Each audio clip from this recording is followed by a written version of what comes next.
월가가 돈을 버는 방법은 무엇일까요? 자신의 고객인 투자자에게 이렇게 말하는 겁니다. 가만히 있지 말고 계속 뭔가를 하라. 투자자가 돈을 벌 수 있는 방법은 이와는 정반대의 조언에 따르는 거라고 보그룹 말합니다. 자꾸 뭔가를 하려 하지 말고 원래 자리를 지키며 가만히 있어라. 워런 버핏은 이 교훈을 뉴턴의 운동 법칙에 빗댔습니다. 투자에서는 운동이 증가할수록 수익은 감소한다. 매매 빈도가 높을수록 수수료와 세금의 형태로 나가는 비용이 늘어나고 수익은 줄어듭니다.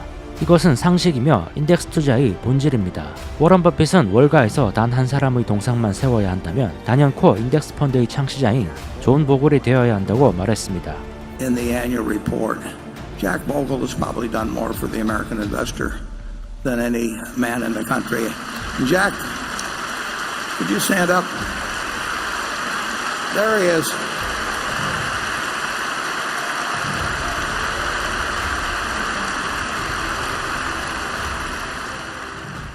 우선 고트락스 가문의 이야기를 들어봅시다. 고트락스라는 성을 쓰는 부유한 일가가 있었는데 이들은 수대에 걸쳐 번창했습니다. 그들은 형제와 자매, 삼촌과 이모, 고모, 사촌이 수천 명이나 되는 거대한 가문이었고 미국 내 주식을 전부 소유하며 수천 개의 기업이 매년 지급하는 배당금과 기업이 이뤄낸 수익을 통해 크게 앞서거나 뒤처지는 일 없이 모두 똑같이 부자가 되었습니다. 말하자면 이기는 게임을 하고 있었던 거죠. 그런데 얼마 후 언변이 뛰어난 헬퍼라고 자처하는 몇 사람이 나타나 사촌 몇 명에게 접근해 다른 친척보다 돈을 더 벌게 해주겠다며 이들을 꼬드겼습니다. 헬퍼는 일부 주식은 팔고 일부 주식은 사라고 권했습니다. 그런데 가문의 자산이 불어나는 속도가 점점 느려지기 시작했죠.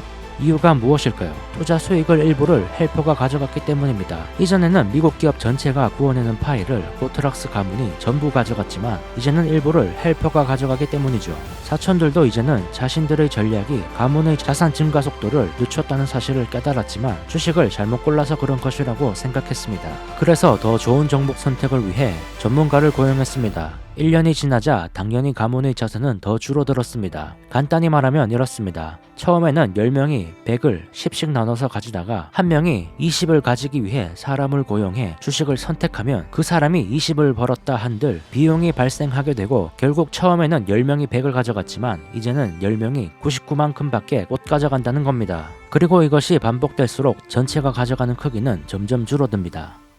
월가의 도둑 피델리티 인베스트먼트가 1994년부터 2003년까지 펀드 운용 실적을 조사한 결과 메럴린치 펀드는 업계 평균을 18%나 밑돌았죠. 골드만삭스와 모건 스탠리 펀드는 평균보다 9% 낮았고 웰스파고는 8% 낮았습니다. 이렇게 증권사 소속의 중개인이 운영한 펀드의 수익률이 낮은 이유는 간단합니다. 증권사가 새로운 펀드 상품을 출시하면 중개인은 누군가에게 그 상품을 팔아야 합니다. 다른 조사 결과도 있습니다. S&P 지수와 액티브 펀드 지수를 비교하는 이른바 스피바 보고서는 2016년 보고서에서 기간을 15년으로 하고 액티브 펀드 중 시장보다 못한 성과를 낸 펀드의 비율을 조사했습니다. 결과는 90%가 시장보다 낮은 성과를 냈고 또 핵심 대형주 중심의 액티브 펀드 가운데 97%가 S&P 500 지수의 수익률에 못 미쳤습니다. 이렇듯 펀드의 실적이 낮은 이유가 무엇일까요? 투자자가 수익을 온전히 받아 챙기지 못하는 이유가 대체 왜일까요? 바로 비용 때문입니다. 특정 연도에 전체 시장이 7%의 수익을 냈다면 투자자 집단이 벌어들이는 수익도 7%가 되어야 합니다. 그러나 투자자는 금융 중개 비용을 부담해야 하므로 비용을 내고 남은 것만 투자자의 몫이 되죠. 게다가 투자 수익률이 플러스든 마이너스든 상관없이 비용은 반드시 지급해야 합니다. 결론적으로 투자자 집단이 벌어들이는 수익은 필연적으로 시장보다 못한 수익을 얻게 됩니다. 그렇다면 투자자는 대체 어느 정도의 비용을 부담할까요? 개인 투자자가 자신이 직접 투자를 하며 매매를 하는 경우 연평균 1.5% 정도의 비용이 발생합니다. 매매 빈도가 높지 않다면 비용은 1%로 낮아지고 매매 빈도가 높다면 훨씬 더 커질 겁니다. 주식형 액티브 펀드는 자산 운용 보수와 운용 비용이 연간 2에서 3%나 됩니다. 주식형 펀드 매니저가 그토록 오랫동안 꾸준히 시장 수익률을 밑도는 이유 중에 높은 비용이 큰 몫을 차지하죠. 대체로 펀드 매니저는 똑똑하고 학력 수준도 높고 경험도 많고 아는 것도 많고 게다가 대다수는 정직하기까지 합니다. 그러나 이들은 서로 경쟁해야 하는 상황이죠. 시장을 이기기 위해 종목을 선별하고 팔고 누군가는 삽니다. 여기서 발생하는 비용이 투자자에게 돌아가는 겁니다. 극소수의 매니저는 시장을 이기겠지만 장기간 유지하기 어렵습니다. 이렇기 때문에 결국 펀드 매니저를 집단으로 보면 항상 시장보다 못하게 되죠.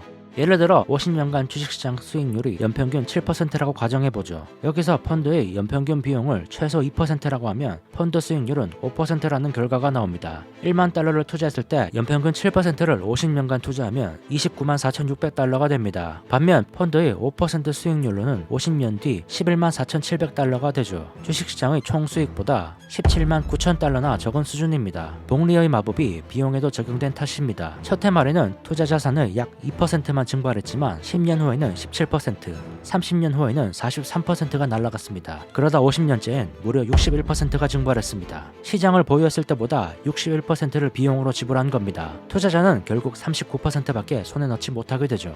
투자자가 자본을 100% 투자하고 위험도 100% 부담합니다. 그러나 수익은 40%도 얻지 못하는 거죠. 자본은 한 푼도 투자하지 않고 위험도 전혀 부담하지 않았던 현 금융중개 시스템이 총 수익의 60%를 가져간 셈입니다. 다시 한번 반복합니다. 복리 비용의 횡포는 복리 수익의 마법을 압도합니다.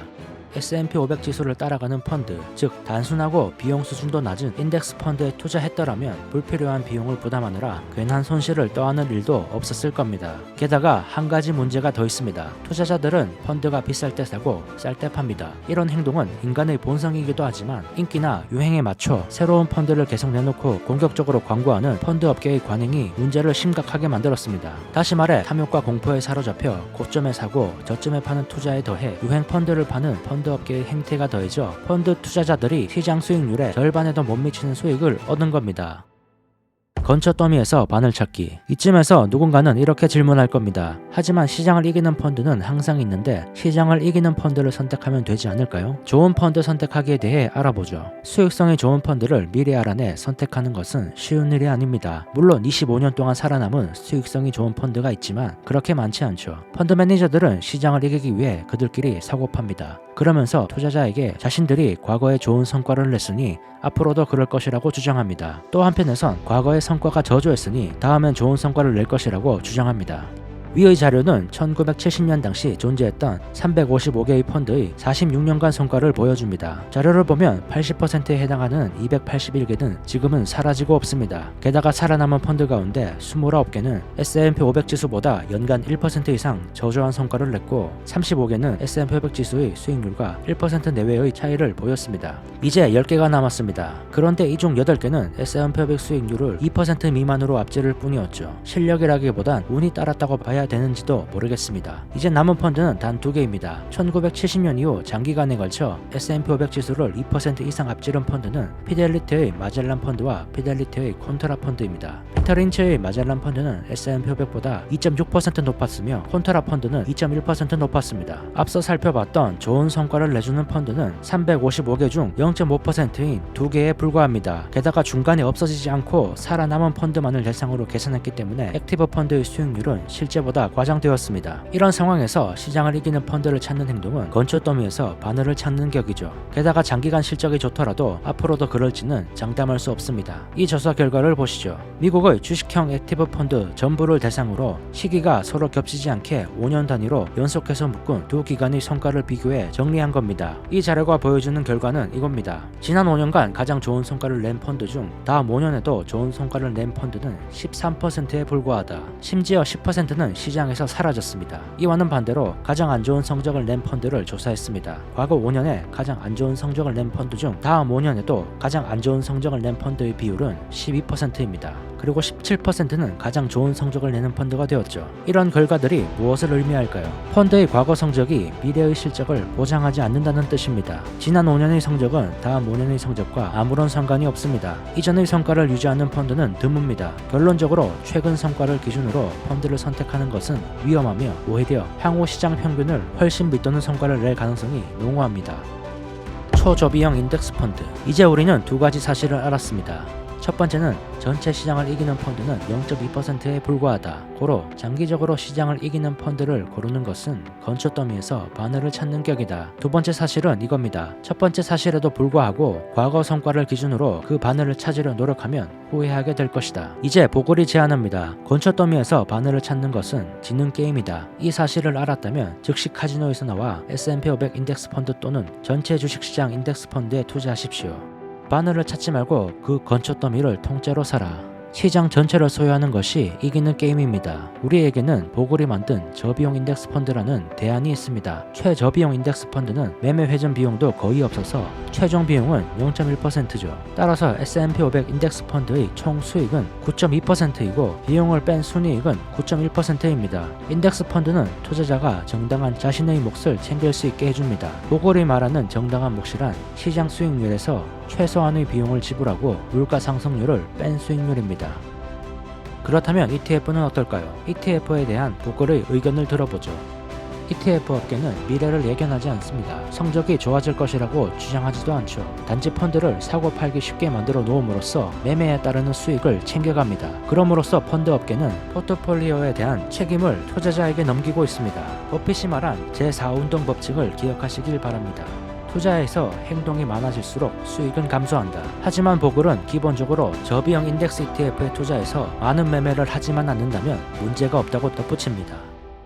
대가의 조언. 1977년부터 1999년까지 피델리티 마젤란 펀드를 운영하는 동안 경이적인 수익률을 기록하며 큰 성공을 거둔 전설적인 펀드 매니저 피터 린치는 은퇴할 때 이렇게 말했습니다. S&P 500 지수는 10년 동안 343.8% 상승했다. 자루타를 달성한 것이다. 같은 기간 일반 펀드는 283%가 상승했다. 상황은 점점 나빠지고 있는데 전문가라는 사람들이 상황을 점점 더 악화시키고 있다. 그러므로 일반 투자자는 인덱스 펀드를 택하는 것이 훨씬 나을 것이다. 펀드 매니저와 중개인이 아무것도 가져가지 않으면 투자자가 모든 것을 가져갑니다. 워렌 버핏은 2013년 주주에게 보내는 서한에서 자신이 죽거든 신탁 자산의 90%를 초저비용 S&P 500에 투자하라고 말했습니다. 인덱스 펀드는 건초 더미에서 반을 찾는 수고를 줄여줍니다. 버핏의 스승 벤저민 그레이엄은 1976년 인터뷰에서 펀드 매니저가 시장을 이길 수 있냐는 질문에 단호하게 아니오라고 대답했습니다. 그러면서 이렇게 말했죠. 사실상 전체로서의 시장 전문가 집단이 시장을 이긴다는 것은 자기들끼리 서로 이긴다는 혹은 자기가 자기를 이긴다는 말인데 이것은 논리적 모순이다. 만족스러운 성과는 생각보다 어렵지 않다. 반면 탁월한 성과는 생각보다 쉽지 않다. 과거에도 그랬듯이 투자 수익은 주식 매매가 아니라 주식 보유에서 얻어야 한다. 주식을 사서 보유하고 이자와 배당 그리고 가치 상승에 따른 이익을 챙기는 것이다. 투자자는 자신이 챙길 수 있는 수익을 챙겨야 합니다. 시장을 이기는 펀드를 고르겠다는 것은 위험한 생각입니다. 최대한 투자 자산을 다각화하고 비용을 최소화해야 합니다. 무엇보다 상식에 따라 행동해야 합니다. S&P 500이나 전체 주식시장 지수를 따르는 인덱스 펀드에 초점을 맞추어야 합니다. 자신의 위험 감내 수준을 고려하고 투자 포트폴리오 중 주식 비중을 어느 정도로 할지 결정해야 합니다. Gross performance. He's put tens and tens and tens of billions into their pockets, and those numbers are going to be hundreds and hundreds of billions over time. So it's Jack's 88th birthday on Monday. So I just say happy birthday, Jack, and thank you on behalf of American investors.